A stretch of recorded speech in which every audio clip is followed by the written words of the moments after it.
Ancient writers warned about a beast in the sea. Not poetry, a heads up. The Foundation calls it Leviathan. It sleeps under the ocean, vast and old, and when it shifts a little, the whole planet seems to breathe. Today you'll see why no one talks about containing the sea. The real plan is simple and terrifying. Let it sleep and pray it never wakes in a bad mood.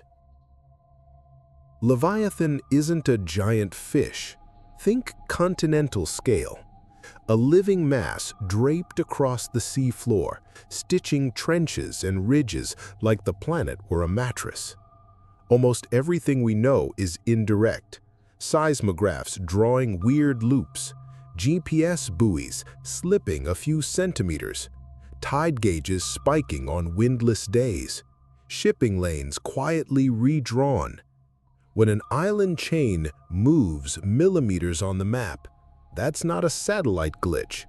That's body. Living, ancient, quiet body. There's no cage for this. No fence, no trank, no net big enough. The protocol is watch and shut up. Ban explosive tests near red zones.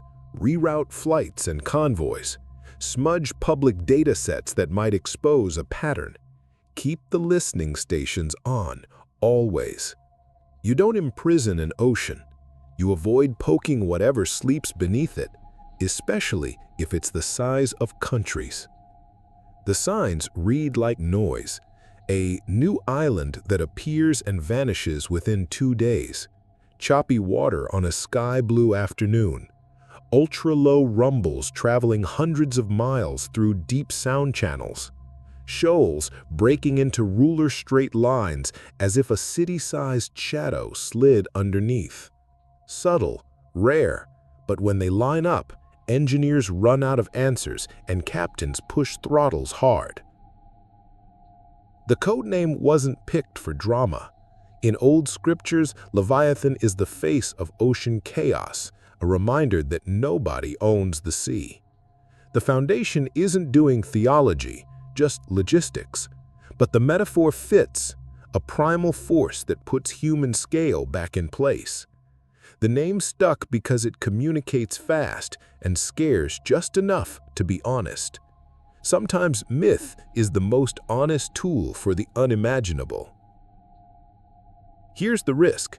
If Leviathan truly wakes, it isn't monster versus ship, it's coastlines rewritten.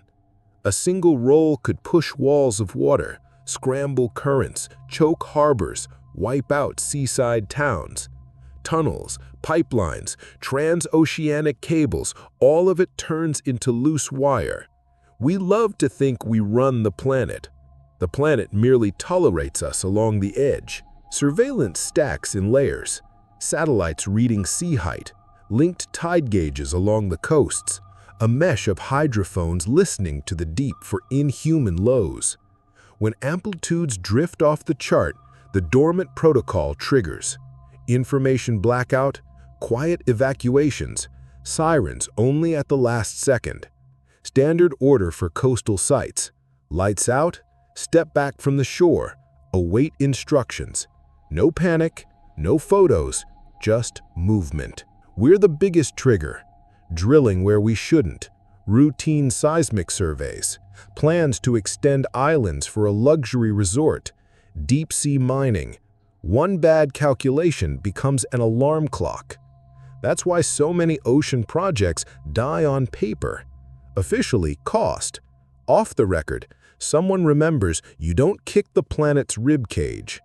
The Foundation nudges budgets, rewrites permits, smiles like it's paperwork.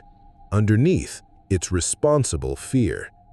There are old reports of boiling seas, maps that corrected themselves, fishermen swearing they saw a stone-colored back breathing. Today, we have numbers, sensors, clean charts. The feeling is the same, something enormous and patient below. If you need an image, picture a mountain range that breathes, slowly, century after century. Leviathan doesn't hate us. It doesn't notice us. That indifference is the balance. Right now, as you hear this, a country-sized living mass is napping under kilometers of water. If the map ever changes for no reason, don't waste time arguing in the feed. Leave the coast, help whoever's nearby, and hope the sea goes back to sleep.